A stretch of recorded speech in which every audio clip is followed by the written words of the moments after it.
La Semaine Sainte avec ses longs offices un peu mystérieux, est-ce mission impossible avec vos enfants?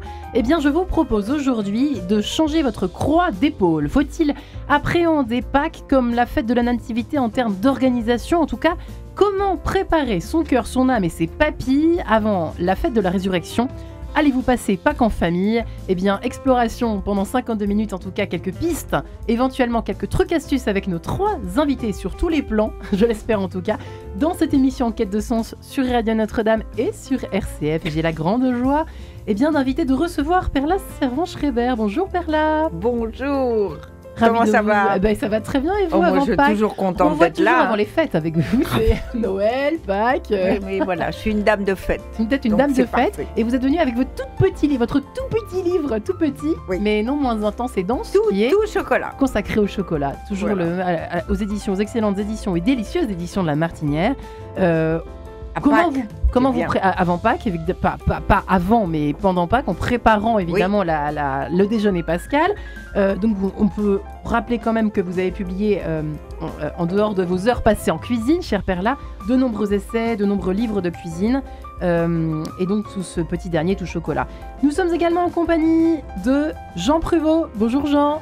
Bonjour. Vous vous êtes pas trompé l'émission? Non. Du tout, non. C'est vrai que moi c'est le vendredi matin, mais le jeudi je prends de l'avance. Hein. Bah voilà, puisque vous êtes l'auteur cette fois, vous qui êtes lexicologue, du dictionnaire du vin, de la bière et du champagne culturel et anecdotique aux éditions Honoré Champion. Mais quelle mouche vous a piqué, Jean Pruvot? Ah bah le plaisir des bons et du sens, c'est donc dans tous les sens évidemment une question Ouais. formidable. Et vous avez Donc, planché dessus depuis forcément, combien d'années vous avez écrit ce livre? Oh bah je sais pas, ça peut être 6 mois ou toute une vie. En tout cas on parlera du vin à une oreille, on verra que... Vin à une oreille, à bonheur, 2, oui. vin de l'étrier, vin à faire dépasser, danser les chèvres. Je suis sûre qu'on va voir si Régis Ardant-Finez ici présent connaît tous ces termes et l'origine de tous ces mots. En tout cas, Régis Ardant-Finez est également avec nous. Bonjour Régis. Bonjour Marie-Ange. Votre note the list. Alors vous êtes toujours un excellent médiateur, vous, en ce qui concerne les alcools rares en particulier, mais pas seulement. Le vin partagé, toujours à Paris, toujours vous qui organisez des sessions dégustation régulièrement d'ateliers découvertes. Ça se fait encore, ça? Vous avez un peu aussi encore? Vous en proposez encore? Bien sûr, beaucoup. Puis je suis toujours ambassadeur pour le cognac, donc carrément. Le cognac, votre chouchou. Dans les alcools notamment, mais non, je parle toujours du vin énormément et j'en vends surtout. Et puis vous en vendez et vous êtes aussi caviste en chambre. Exactement. Qui Voilà. consiste en, 2 secondes pour rappeler nos auditeurs qui ne savent pas forcément. Bon, en fait, c'est comme un caviste, sauf que nous, on n'a pas de boutique pignon sur rue, mais on travaille en direct avec des particuliers et qu'on visite. J'arrive de Savoie, où j'étais avec des clients hier. Donc voilà, pour des belles bouteilles. Qui vendent ou qui achètent? Alors les deux, parce que pour les bouteilles rares, il faut aussi... hier, je suis allé acheter des chartreuses au fin fond de l'Ain. Merveilleux. Voilà, des vieilles chartreuses. Et donc on se balade Et pas alors, mal. c'est le cognac ou le champagne qui est le plus exporté dans le monde? C'est le cognac, je crois. Moi, je dirais que c'est le cognac, mais... Alors Chine. c'est toujours, ça reste toujours le cognac loin devant, Oui. plus de 90% de la production. Bon, on va parler de Pâques, les amis. On est Avec parti. plaisir. Allez-vous passer Pâques en famille? Alors c'est vrai qu'on se posait la question en préparant l'émission avec l'excellente Jessica Vianini ici présente, derrière cette vitre. Au fond, est-ce qu'on passe Pâques en France de façon religieuse et traditionnelle les uns les autres? Est-ce qu'on passe Pâques comme on passe Noël en famille? Qui veut s'exprimer en premier? Régis, peut-être avez-vous une idée sur la question après Jean? Je pense peut-être un poil moins, mais ça reste quand même un événement important. Et en fait, j'ai envie de dire, surtout, je l'espère qu'on le passe en famille, parce que c'est la plus grande fête chrétienne d'une part. Même s'il n'y a pas de cadeaux, mais il y a les chocolats pour les enfants. Et ça reste, vous savez, je suis très attaché au rituel, je suis très attaché à la transmission. Oui. Et ça reste un moment, vraiment un moment très important. Et puis en plus, avec un jour férié en plus, donc il y a quand même quelque chose, si vous voulez, de repos, un petit peu de familial, repos. Quoi. Et puis, il faut bien digérer toute cette bonne victuaille, ce bon vin et ces bons chocolats. Et... Donc, je n'ai pas les chiffres, hein, je suis pas sociologue, mais en revanche, je repensais à ça ce matin. L'intérêt de Pâques, comme tous en fait, c'est fondateur. Je crois que c'est fondateur. Et je pense que je repensais ce matin justement à toute la chance que j'ai eue d'avoir cette famille, évidemment, toujours, et d'avoir cette éducation, notamment au goût, ce fameux agneau. On parlait encore là, de l'agneau, de l'agneau de présalé. Et à chaque fois, c'est pas des heures, mais quasiment pour choisir, pour avoir la meilleure bête, pour avoir vraiment et ça donne des parfums, effectivement, qui n'ont rien à voir avec... si on prend un mouton ou je ne sais où, un truc de Nouvelle-Zélande. Donc tout ça, non, c'est très important. Donc je me disais, ça, j'espère qu'aujourd'hui ça se partage encore, mais je pense, et j'ai envie de dire oui, on le passe en fait. Frédéric Lenoir, ça me fait penser, dans son dernière Odyssée du Sacré, exprime justement ce que vous venez de dire entre les lignes, Régis, c'est-à-dire que sans religion, il n'y a plus de civilisation, puisque ça relie quand même, notamment à travers ces fêtes et ces traditions. Vous êtes d'accord, Perla? Oui, le mot le signifie. Religion et religere, c'est vraiment là que ça se passe. Ouais. Moi, je pourrais, quand vous le souhaiterez, témoigner de la Pâque juive. Ouais. Où, alors là, le vin est évidemment à l'honneur, puisque le dîner de Pâques et le récit de la sortie d'Égypte, et de la traversée du désert qu'on célèbre est scandé par 4 verres de vin. 4 verres de vin? Oui, absolument. Au cours du repas, que chacun doit, en principe, avaler. Comme ça, je choisis des verres très petits, parce que sinon, ça peut tourner, non, pour la totalité pour les des autres gens. Aussi. Voilà. Donc, c'est très, très, très ritualisé, c'est très essentiel, c'est très central. On se réunit à 20, à 25. Enfin, c'est la fête de l'année dans la tradition juive. C'est vraiment la Pâque. Ouais. Vraiment. Enfin, en tout cas, celle autour d'une table. C'est Pessar, c'est ça, hein? Pessar, oui, voilà. C'est en train de oui, avec le pain azim. Oui, bien sûr. Avec beaucoup de vin, mais du pain azim. C'est intéressant de comparer les types de menus un peu traditionnels, d'ailleurs, Perla. Ce serait intéressant de le faire. Oui. Jean, pour vous, de façon historique, traditionnelle? Déjà, le mot Pâques en lui-même. Allons-y. L'agneau pascal, donc on est vraiment... Ça vient d'être dit par Perla. Donc là, c'est quelque chose déjà de traditionnel, d'historique, d'ancré il y a des siècles. Et puis, c'est familial. C'est la Pâque, pour ma part, par exemple, c'était aller à Boulogne-sur-Mer, chez ma grand-mère. Nous allions à la messe. Et après, commençait le grand repas qu'elle avait préparé. Et ça commençait par du jus de raisin. Moi, j'avais droit qu'au jus de raisin. Et donc, c'était une cure rurale. Et chaque fois que je prends un jus de raisin, je pense à ma grand-mère, je pense à Pâques. Si on est très longtemps avant Pâques, j'imagine déjà le festin. Et si c'est après, il faut attendre un petit peu. Il y a aussi un autre symbole, c'est que la famille, à l'origine, le mot désigne les serviteurs. C'est ceux qui sont autour dans la maison. Et donc, ça se fête en famille, mais avec les autres aussi, de manière plus large. Et c'est là où... le cognac peut jouer un rôle, évidemment. Vous allez être copains avec Régis d'ici la fin de cette émission. Le chocolat, bien entendu. Et donc, partager tout ça dans la journée, c'est aussi quelque chose de très agréable. Il y avait autrefois ce qu'on appelait les curuvales. Les curuvales, c'était les cures de raisin qui avaient été lancées à Moissac. En 1936, on avait lancé un uvarium. Alors, c'était formidable parce que c'était bénéficié, grâce au chemin de fer, des cépages, et on avait tous les matins son jus de raisin, sa grappe de raisin. Donc tout ça, c'est délicieux. Donc Pâques nous fait penser à beaucoup de choses. Ouais. En ce qui concerne en tout cas la famille. Alors, le menu type, pour notre Pâques chrétienne, catholique, il reste le même, le menu. Donc l'agneau pascal, c'est encore tendance, Régis, qui est un peu au courant quand même des tendances culinaires, si je puis, gastronomiques. Alors bien sûr, heureusement, fort heureusement, ça reste extrêmement tendance. Et puis, comment dire, si vous voulez, on en parlait la dernière fois un petit peu, mais il y a un peu deux tendances en ce moment. Mais plus on va vers des courants un peu, vous voyez, comment dire, où chacun fait un peu ce qu'il veut. Plus on s'éloigne de la tradition, plus quelque part on a effectivement un retour, et quelque part heureusement. Et on voit en ce moment avec beaucoup de... Donc il y a beaucoup de chaînes qui se lancent machin autour des barbecues, on voit ça partout sur les réseaux sociaux. C'est vrai. Comment dire, je reprends justement, je reprends un peu ces fameux élevages d'agneaux, et notamment les fameux agneaux de présalé.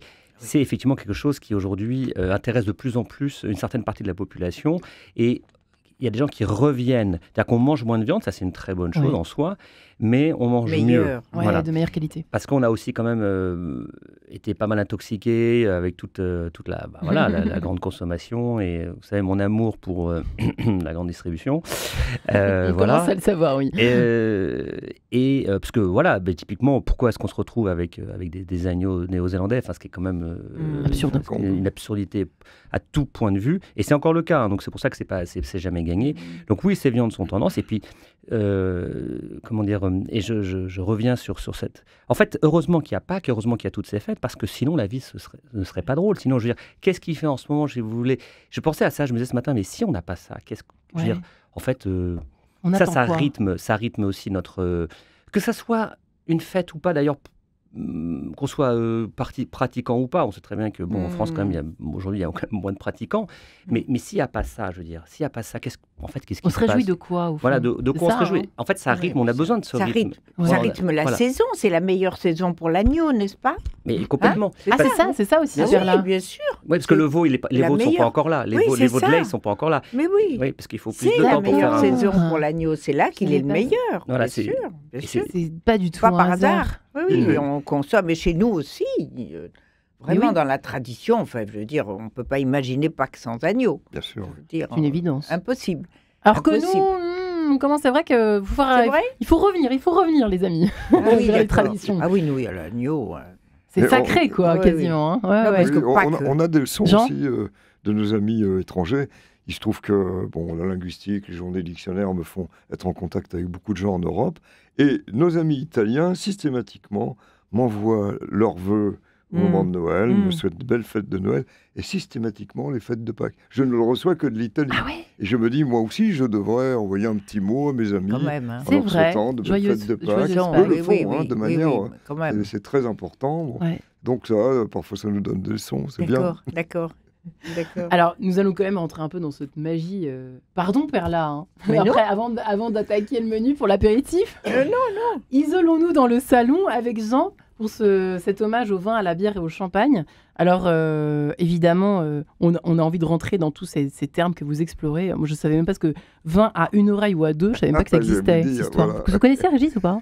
Non. Vin à une oreille, ça veut dire quoi, vin à une oreille? Alors, c'est pas vin à une feuille ou deux feuilles, ça c'est autre chose, hein, mais... il se trouve qu'au XVIIe siècle, et même avant, ça a commencé au XVIe, pour désigner un bon vin, on le trouve encore dans le dictionnaire de l'Académie française dans la première édition en 1694, et on le trouve encore à la fin du XVIIIe, on évoquait un vin à une oreille. Alors pourquoi? C'était expliqué. C'est parce que quand on boit un bon vin, quand on goûte un bon vin, on penche légèrement la tête. Et dans ce cas-là, on montre une oreille, c'est un vin à une oreille. Mais si, en revanche, on fait un signe de dénégation, on montre les deux oreilles. Excellent. Alors, c'est pas très bon très de dire mauvais signe. Sommelier, c'est un vin à deux oreilles. Faut pas s'y risquer. Mais le mot sommelier aussi mérite une histoire. Attends, on en parlera peut-être après. Tous les mots, on a envie de tout savoir, évidemment. Surtout Régis, a envie de tout savoir. Moi, c'est bien, moi je vais apprendre. Non, mais moi j'apprends aussi beaucoup. Est-ce que vous nous avez apporté un vin à deux oreilles ou à une oreille? Toujours à une oreille avec Régis, en principe. En principe, a priori. Non, là-dessus, je suis assez confiant. Et cognac à une oreille aussi. Voilà. Oui. Et aujourd'hui, c'est plutôt comme c'est jeudi saint, j'ai apporté juste de quoi Soyons goûter. Sages. Et ça sera juste une petite saveur. Voilà, gustative, histoire de donner un peu... Mais quand même. Et olfactive. Juste à côté de vous. Là. Voilà. Absolument. Alors, est-ce qu'on prend du champagne à l'apéritif pour Pâques? Ou pas? Est-ce qu'on ça se fait au champagne, hein? Bien sûr, oui, notamment. Bien sûr, oui, on est d'accord? Bien sûr. Champagne. Et encore une fois, une des merveilles du champagne, c'est pas pour rien si c'est aussi un vin aussi réputé, c'est que c'est traditionnellement un assemblage de différents cépages. Alors peut-être que Jean en parlera des fameux cépages noirs à jus blanc. Hein. On s'embête à faire des vins blancs avec des cépages rouges en Champagne pour des raisons en fait à la base de changements climatologiques et de refroidissement. Et donc on a malgré tout bien effectivement un apport tannique de la part du pinot noir et ce qu'on appelle le meunier, qui sont des cépages rouges. Donc on a, pour faire simple, si vous voulez, on a un vin avec le chardonnay, on a un vin qui est plus construit, si vous voulez, avec une structure tannique plus importante qu'un vin blanc classique. Alors, on ne le voit pas forcément à l'apéritif, on ne le voit pas forcément à la dégustation comme ça, si on ne fait pas attention, surtout si on le boit trop froid dans des petites flûtes. En revanche, vous voyez, l'autre jour, j'en ai dégusté justement en famille. Beau champagne, Grande Vallée de la Maison Pouillon. Fantastique, avec justement cette petite robe un peu dorée, rosée, parce qu'il y a du pinot noir et du pinot meunier. Ça, vous le mettez dans un grand verre à vin, vous le laissez s'ouvrir, et avec ça, vous pouvez quasiment tout manger. Donc, à l'apéritif, c'est parfait. Si vous avez même du jambon, c'est fantastique. Ou de la viande des grisons, ce que vous voulez. Et après, à table, mais c'est génial. Alors, peut-être pas sur l'agneau, hein, mais en revanche, donc c'est un vin de fête, polyvalent et fabuleux. Mais pour autant, il faut le boire dans des bonnes conditions, verre à vin et pas trop froid, plutôt entre 10 et 12 degrés. Pas trop froid, ça souvent on a tendance à refroidir un peu trop. Perla Servan-Schreiber, Perla, est-ce que, alors la Pâques juive, comment ça se passe de côté menu, côté un petit peu organisé, on a envie de rentrer un petit peu dans nos maisons respectives, si je puis dire, côté catholique, côté juif, comment ça se passe? Est-ce qu'il y a des rituels particuliers? Oui. Nous, on a une messe pour commencer, mais vous, c'est comment? Oui, il y a évidemment, enfin, je veux dire, il y a évidemment des prières qui se font, voilà, à la synagogue. Ouais. Oui, puis après, quand ils sortent de la synagogue, je dis « ils » parce que c'est quand même beaucoup des hommes qui vont à la synagogue. Ouais. Moi, je sais que, hélas, on m'a jamais donné de culture. Je ne sais pas lire, je ne sais pas ce qu'il y a dans les textes, alors que mes frères sont extrêmement savants. Aujourd'hui, ça va mieux quand même avec les jeunes femmes, on les instruit. Ouais. Bon, donc, on arrive, la table est magnifique. Ça, il faut dire que c'est aussi très important, de dresser une jolie table pour annoncer que c'est la fête. Ouais. Et il y a là, enfin, en tout cas dans la première soirée de la Pâque juive, puisque la Pâque juive dure 8 jours. Pendant 8 jours, nous mangeons du pain azim pour nous souvenir justement de la traversée, de la sortie d'Égypte. Voilà, c'est toujours une commémoration de quelque chose. Et on dit que quand on a pu pouvoir donner le signe de partir d'Égypte, ce qui était une délivrance, enfin en tout cas c'était vécu comme ça à l'époque, une délivrance, on n'a pas eu le temps de laisser lever le pain. Donc on avait du pain qui n'avait pas levé, et pour nous souvenir de ce que nos ancêtres ont mangé à l'époque, nous mangeons du pain azim, qui est purement une espèce de galette franchement insipide. Alors, totalement insipide. Enfin bon, on bouffe tellement de trucs à Pâques qu'on peut se passer de pain, très sincèrement. On peut se passer. Eh bien, justement, vous tombez, en tout cas, cette pause musicale tombe ô combien parfaitement à sa place à ce moment-là précis de l'émission. Écoute Israël, si vous le permettez, et à tout de suite.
avec nos 3 invités. Jean Pruvot, lexicologue, qui vient de publier justement un dictionnaire du vin, de la bière et du champagne, culturel et anecdotique aux éditions Honoré Champion. Régis Ardouin-Finez, qui déguste, nous fait voyager au fond avec ses découvertes incroyables, exotiques parfois. Lui qui est amoureux du cognac en particulier, mais pas seulement, bien évidemment, à travers son entreprise, donc Le Vin Partagé, Perla Savant-Schreiber enfin.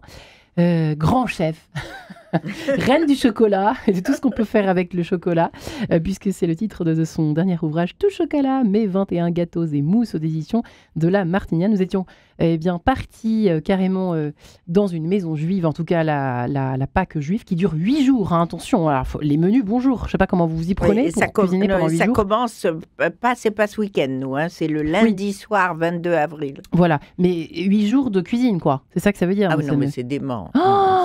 C'est vraiment ça, alors? Non, mais c'est horrible. Enfin, évidemment, moi, je calme par rapport à ce que faisaient ma mère et ma grand-mère. Non, chez moi, c'est plus calme. D'ailleurs, ça dure les 2 premiers jours. Puis basta, tout va bien, quoi. Hein. Ouais. Oui, ça va. Déjà, ça m'impressionne. Parce que... Déjà, avec 2 jours, c'est pas mal. C'est pas mal, hein. Oui, franchement. Mais l'agneau. Hein. Ah, c'est 8 jours d'agneau? Ah non, mais je veux dire, quand on n'en fait que 2 jours...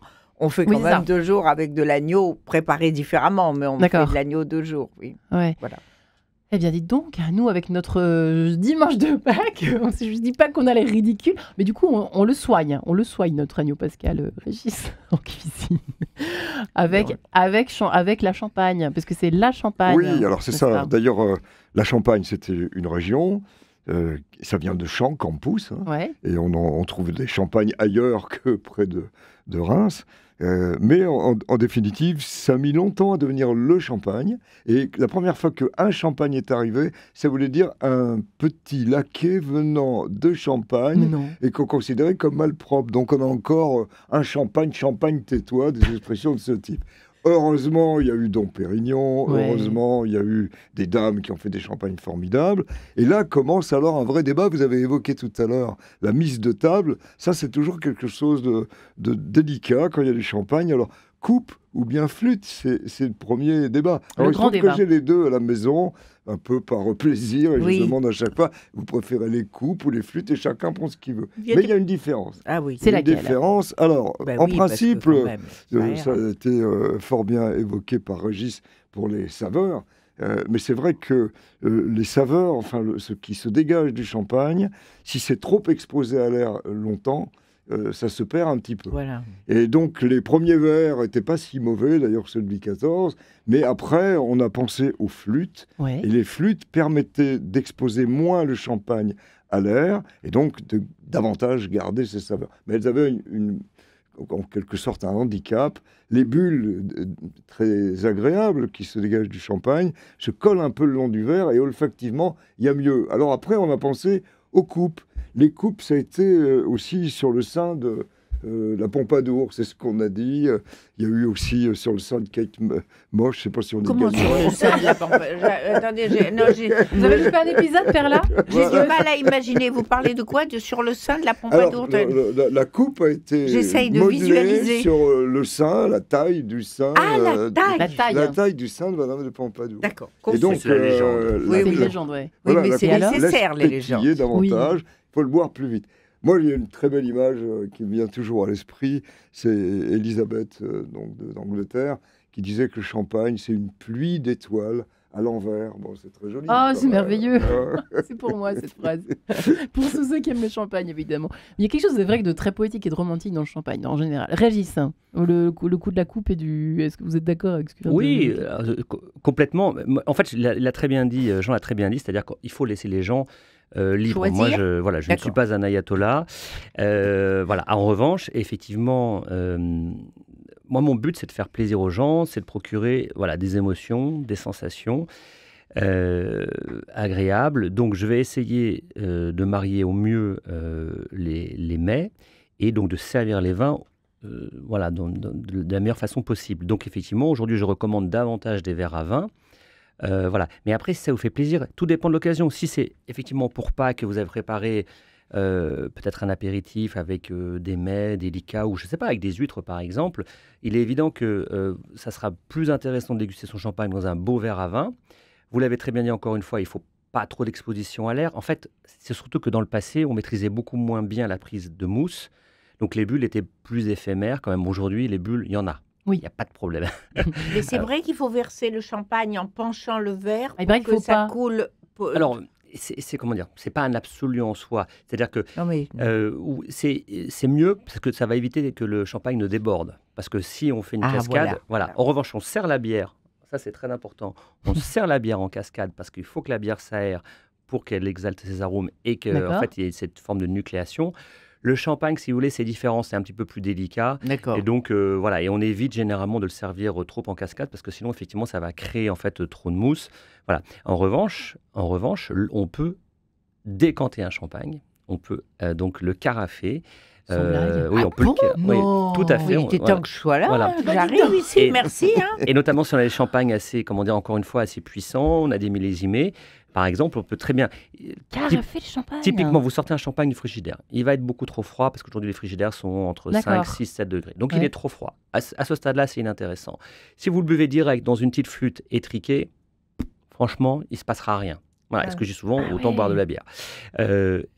En revanche, si vous avez un champagne, notamment certains chardonnays, ou même, mais qui ont besoin de, comme ce sont des grands vins, ils ont besoin de respirer. Vous en carafez la moitié et vous attendez un tout petit peu. Vous attendez pas 1 heure, vous attendez 5-10 minutes que ça se mette un petit peu en place, comme je dis souvent comme nous là. Ça vous permet aussi. Vous attendez 5-10 minutes, pas plus. Voilà. Et après vous les servez.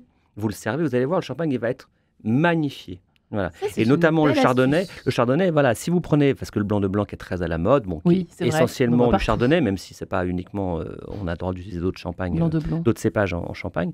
Mais un chardonnay servi en dessous de 6 degrés, ça n'a aucun intérêt parce qu'il n'y a plus d'arôme. Donc ça vous fait un vin qui coûte quand même 20 à 30% plus cher qu'un champagne classique, qui n'a pas d'intérêt. Donc c'est dommage, vous voyez. Et donc là, vous ne pouvez pas bon, parfois, il y a des grandes maisons avec des grands noms, donc les gens ne diront rien, mais c'est quand même dommage. Donc tandis que là, si vous l'avez servi qu'il est trop froid, ou vous l'avez mis dans le seau à glace qu'il est trop froid, et ben vous le carafez, vous le décantez un petit peu. Mes amis, là. Et puis après, vous allez voir, il va se mettre en place. En plus, j'adore la carafe comme objet. Je suis comme vous, Perla. J'adore ça, les carafes. La verrerie, les gens les carafes. plein, mais je m'en sers pas beaucoup. Alors donc là, parfait. En tout cas, vous parlez de chambrer les vins, vous. Oui, alors, ce que je trouve formidable dans ce que vient de dire Régis, c'est que le rôle du caviste, le rôle du sommelier, celui qui sait vraiment comment offrir les vins et nous offrir ce plaisir, est essentiel.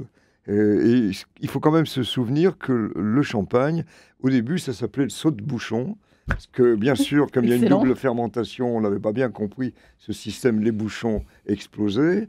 Les prêtres avaient tendance à l'appeler le vin du diable, parce qu'on s'en servait pour la communion, mais de temps en temps, la bouteille explosait.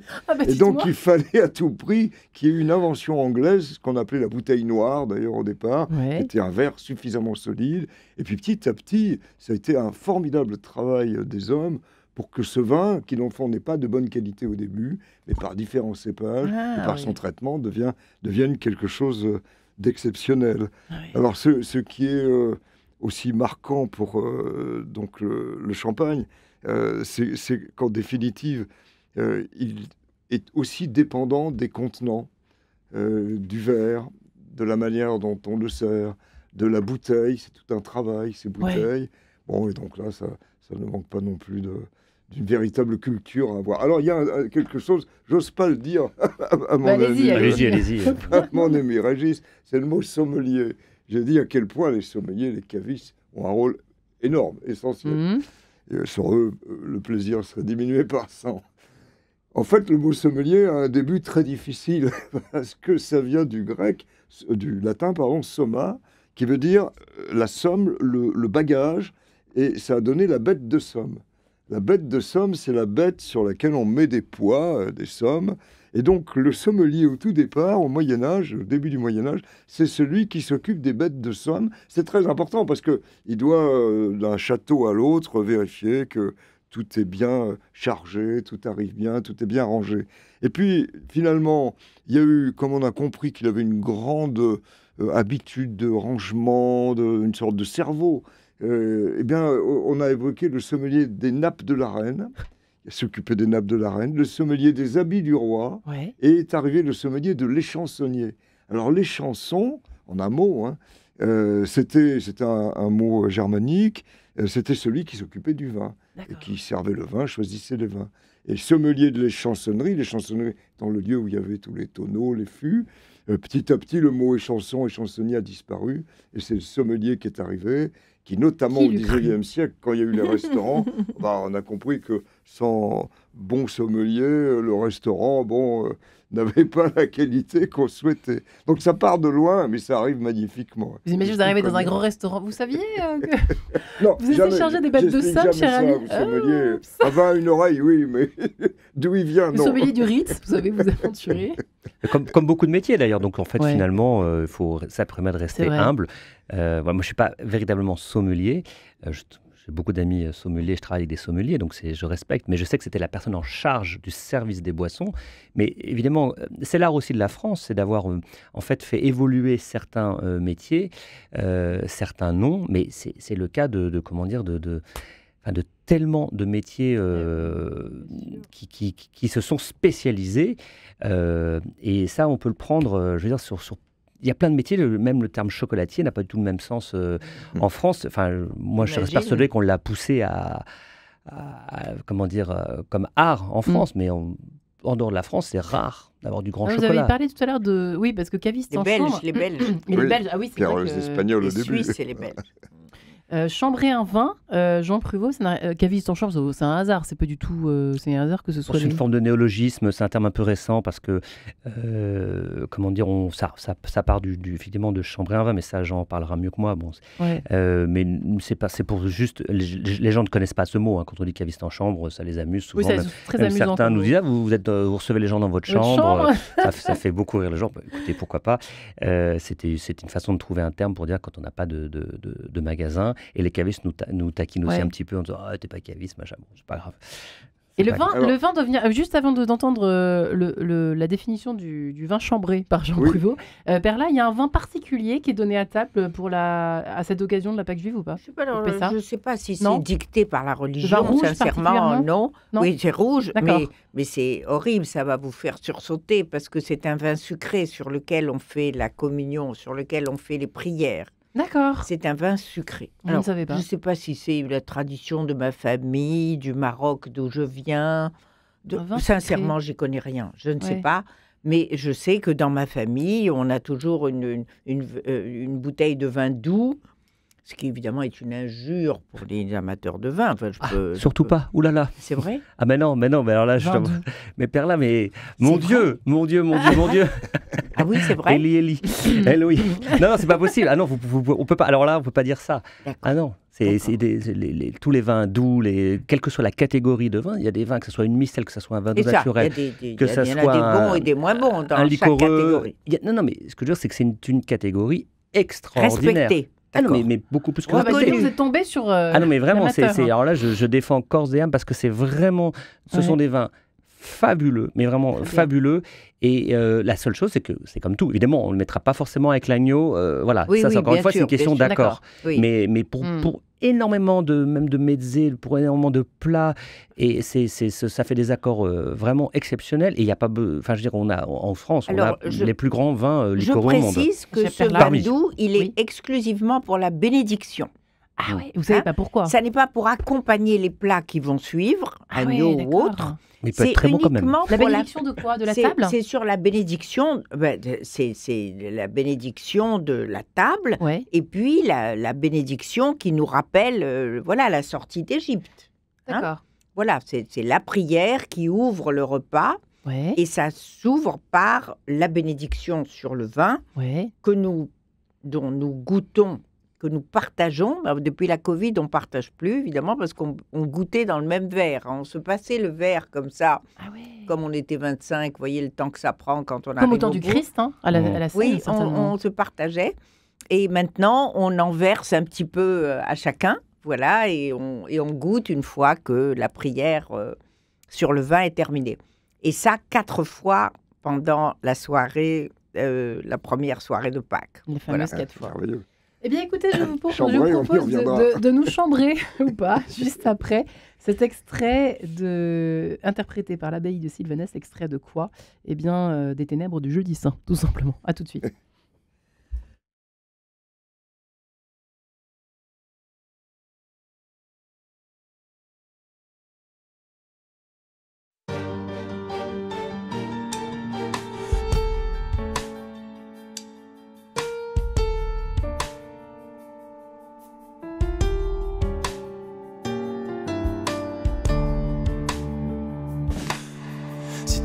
trouves la vie bien morose, souviens-toi de ça. C'est bien parce que souvent tu n'oses que tu te sens là. Si tu trouves les autres embêtants, souviens-toi de ça. C'est parce que tu ne vois pas le fond de leur moi. Je prie le monde, je pleure et crie, que tous comprennent qu'un même sang qui pleure et crie coule dans nos veines, que tous les gens sont une famille, pourvu qu'on s'aime. Si l'humain te paraît abject, souviens-toi de ça. C'est qu'il a peur qu'on le rejette d'ailleurs, comme toi. Quand du coup il roule des mécaniques, souviens-toi de ça. C'est qu'il pense que l'amour se mérite, pourtant ce n'est pas le cas. Je prie le monde, je pleure et crie, que tous comprennent qu'un même sang qui pleure et crie coule dans nos veines, que tous les gens sont une famille, pourvu qu'on s'aime.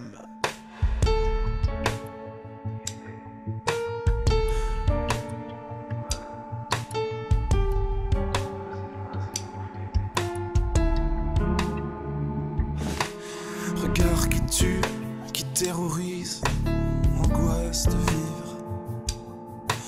Regard qui tue, qui crucifie le mal, le mal, le mal, le mal, le mal de vivre. Tout est là dans le regard, le goût de vivre. Tout est là, les yeux béats, l'ivresse de vivre. D'une même famille. Voilà pour Même Famille, signé Frère Benjamin tout simplement, et non pas l'abbaye de Sylvanès, vous l'aurez certainement remarqué. À l'heure où nous parlons de Pâques en famille, allez-vous passer cette fête de la résurrection en famille cette année, à l'heure où c'est vrai, nous sommes tous un peu dispatchés. Nous nous étions posé la même question à Noël. Je me suis dit, pourquoi pas en parler à Pâques? On parle jamais de Pâques en famille, parce que peut-être que ça paraît aussi un peu automatique pour certaines familles chrétiennes en tout cas. En tout cas, nous sommes heureux d'en parler et d'échanger avec Perla Servan-Schreiber, ici présente, et son tout chocolat, mais 21 gâteaux et mousses à la martinière, qui nous raconte un petit peu au fil de cette émission comment ça se passe effectivement, une Pâques juive qui dure 8 jours, mais 2 chez elle. Attention, non mais 8 jours, moi c'est un cauchemar en cuisine. Régis Sardouin-Finesse, qui est caviste en chambre et qui a monté l'entreprise il y a quelque temps, Le Vin Partagé, qui nous fait découvrir des tas d'alcools rares et précieux, le cognac en particulier. Jean Pruvot est enfin avec nous, professeur émérite de lexicologie et d'histoire de langue française, et qui publie fraîchement chez Honoré Champion le dictionnaire du vin, de la bière et du champagne. Et donc, chose promise, chose due, le vin chambré vient d'où exactement? Faut-il chambrer le vin? Il vient de la chambre, mais le problème c'est qu'autrefois on ne chauffait pas les chambres. Donc ça n'a rien à voir avec, si vous voulez, un vin qu'on va exposer à une température de la pièce de 23 degrés ou 24 degrés ou même 20 degrés. Donc c'est vraiment un vin qui est à la température de la chambre autrefois, qui n'était pas chauffé. Donc ça, c'est le premier point. Et puis le deuxième point, c'est qu'en général, on ne fait pas chambrer un vin quand on veut que ce soit un chasse-cousin. Alors, je suis obligé d'expliquer qu'est-ce que ça veut dire ce qu'est un chasse-cousin.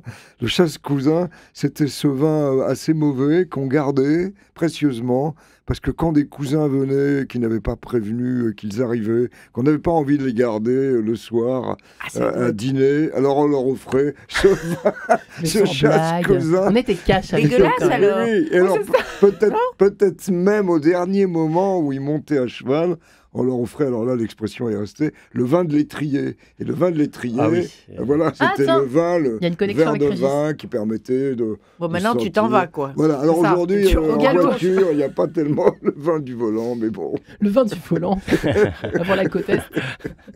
Beaucoup moins glamour. Hein. Voilà. C'est tellement romanesque, tous ces termes, c'est merveilleux de vous entendre en parler aussi bien, Jean Pruvot. Mais c'est intéressant parce qu'on en revient toujours à cette histoire de température, si je peux me permettre. Oui, c'est intéressant. Merci.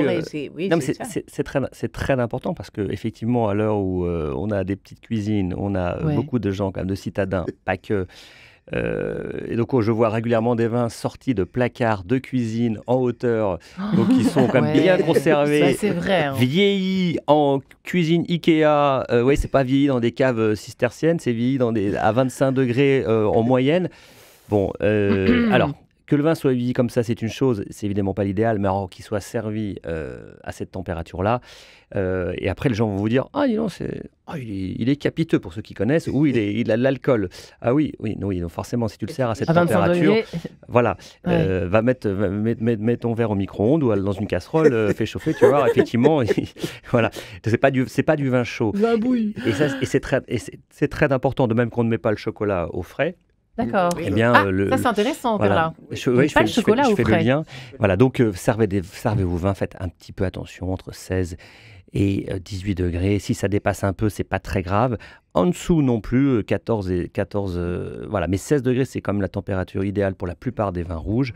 Donc en ce moment, c'est pas encore très compliqué. Vous pouvez les mettre soit dans une arrière-cuisine, soit sur un rebord de fenêtre, pas en plein soleil, mais effectivement, ou dans une chambre qui ne soit pas chauffée, voilà. La chambre du cousin, la fameuse, et voilà, et ça sera quand même bien meilleur, voilà, bien meilleur. Et les caves électriques, vous en pensez quoi, en 2 mots? Globalement, très bien, parce que ça permet de conserver et d'avoir des températures de service. Donc, dans ce sens-là, j'en pense beaucoup de bien. Attention à acheter quand même une bonne qualité et pas non plus se faire arnaquer. D'accord. Parce qu'il y en a beaucoup. Alors, les œufs de Pâques, je vous chambrais un petit peu, Perla, en disant est-ce qu'il y a des œufs de Pâques, la chasse aux œufs chez nos frères juifs? Pas du tout. Non. Mais par contre, on a un œuf en commun. Oui, on a un œuf en commun parce que ces fameux 2 premiers soirs où on récite ce qu'on appelle la Haggadah, c'est-à-dire en fait l'histoire de la sortie d'Égypte. D'accord. Voilà. Et nous dressons un plateau qui est la symbolique de tout ce que nos ancêtres ont vécu à l'époque où ils ont traversé. Et il y a comme ça, alors de mémoire, je ne sais plus combien il y en a. Au moment où je le fais, je sais, mais là, je ne sais plus s'il y a 7 trucs ou 6. Voilà. Alors, il y a de la laitue, il y a un œuf, il y a de l'eau et du vinaigre qui, en fait, rappellent le mortier qu'ils travaillaient à l'époque. Pourquoi ça, je ne sais pas. Mais on fait aujourd'hui aussi, mais alors ça, c'est absolument délicieux. C'est des petites boulettes comme ça de dattes et de noix hachées et qu'on écrase effectivement dans cette eau vinaigrée ou salée ou un petit peu salée. Et c'est ça, ce mélange qui rappelle le mortier. Vous voyez ? Alors nous, on les mange chacun tout seul, parce que la petite boule, c'est quand même délicieux, la petite boulette. Parce que des noix et des dattes hachées, tout simplement, et vous en faites des petites boulettes, c'est vraiment délicieux. Je vous recommande ça comme gourmandise. Et puis, il y a évidemment 2 matzot, puisque c'est le pluriel de matzah, c'est-à-dire 2 galettes azim qui sont là, et également du céleri branche, 2-3 branches de céleri, parce que c'est amer et ça rappelle effectivement voilà, les difficultés, cette traversée qui était extrêmement délicate et difficile et amère. Voilà. Ouais. Donc, on se souvient de ces saveurs et on les partage. Voilà. Donc, il y avait un œuf, il y a un œuf, enfin, il y en a plusieurs. Il symbolise quoi, l'œuf, vous savez, ou pas? L'œuf. Moi, je ne sais pas. Ouais, et Jean Pruvot, vous avez ça, évidemment qu'il y a un sens, évidemment, mais je suis, hélas, inculte. Bon, pas tant que ça. Jean, les œufs de Pâques, il y a un lien. Des œufs, oui, parce que pendant Carême, on peignait les œufs. Oui. Donc ça avait un côté très esthétique, on en voit encore de ces œufs peints. Et puis on les cachait ensuite, évidemment, au bon moment dans le jardin. Et on racontait que les cloches étaient parties à Rome, parce que on les entendait sonner beaucoup, et qu'elles revenaient en déversant. C'est à quelle époque, ça, quand vous parlez de l'imparfait ? Ça, c'est dès le Moyen-Âge, dès la fin du Moyen-Âge. Alors, pour moi, c'est un très mauvais souvenir, parce qu'on avait offert à mes parents une fameuse poule, le lien entre la poule et l'œuf, vous savez. Et c'était ces poules mécaniques, on appuyait dessus, il y avait des œufs qui tombaient. Oui. Alors, des amis étaient venus à la maison, m'avaient offert cette poule, je n'avais pas compris qu'il y avait des œufs qui sortaient en appuyant. J'ai jeté la poule au plafond pour qu'elle vole. Elle s'est écrasée au plafond et mes parents étaient consternés. La poule est retombée en 1000 morceaux. Mais elle a lâché ses œufs quand même. Elle a quand même lâché ses œufs. De force. Mais bon, le cadeau était consternant, quoi. Donc les autres Pâques, vous en avez été dégoûtés depuis ce jour-là. Bon. Non. La chasse aux œufs, côté mais des poules famille. Mécaniques, oui. Les poules mécaniques, oui. Vous n'offrirez pas vos petits-enfants. Régis, à défaut d'une poule mécanique, est-ce que vous avez participé à de nombreuses chasses aux œufs quand vous étiez enfant ? Alors, à fond. À fond. C'était même, je pense que c'était même pour moi, quand j'étais petit, l'intérêt majeur de Pâques. Oui, comme on le est soir des d'accord. enfants. Toujours un truc. On est d'accord. Et je le fais partager aujourd'hui encore en famille, tous les neveux. Et on revient sur un peu l'importance du rituel. Et en plus, il y a un rituel qui est extrêmement ludique et gourmand. Donc moi, je suis aux anges. Et ça, c'est vrai que je pense que c'est toujours fondateur. Quand j'ai écouté tout à l'heure Perla, je pensais aussi... je fais un parallèle à... Vous savez, la semaine dernière, c'était le printemps. Et c'est le Nouvel An perse. Et en fait, il y a la fête qu'on appelle le Nowruz, qui est donc, on dit Nowruz Mubarak, ça veut dire bonne année en perse. Et il y a tous ces petits plats. Ça me faisait un peu penser à ça. Les mezzés. Ouais, il y a plein. Alors, je ne sais pas s'ils ne diraient pas forcément mezzés, mais c'est dans cet esprit. Et c'est assez marrant de voir qu'effectivement, donc on partage ça aussi avec. Alors là, c'est la culture perse. C'est très intéressant de voir aussi, et je me disais, tiens, ça doit être, en tout cas en vous écoutant, j'aimerais bien passer aussi, faire une Pâque juive à l'occasion. Peut-être pas 8 jours, peut-être pas 8 jours. Mais... Une soirée.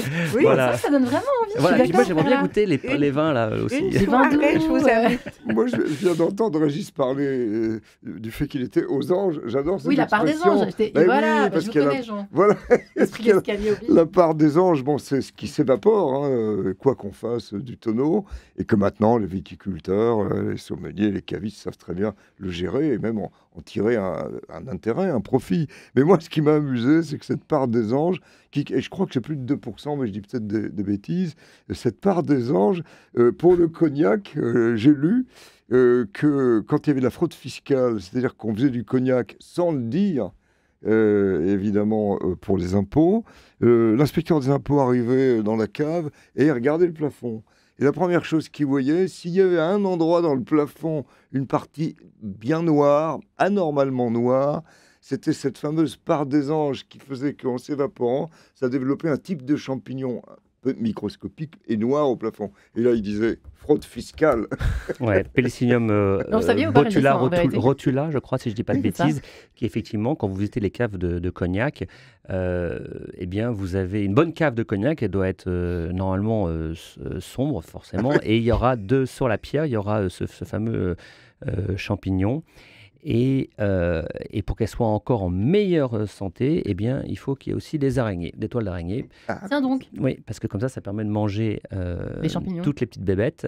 Ah non, pas les champignons. Pas les champignons, mais les mauvaises bébêtes. Voilà, les petites bébêtes qui vont s'attaquer au bois. Ah oui, c'est ça. Mais effectivement, parfois vous voyez des bâtiments, vous dites quand même c'est pas très beau, c'est un peu gris, c'est noir et tout.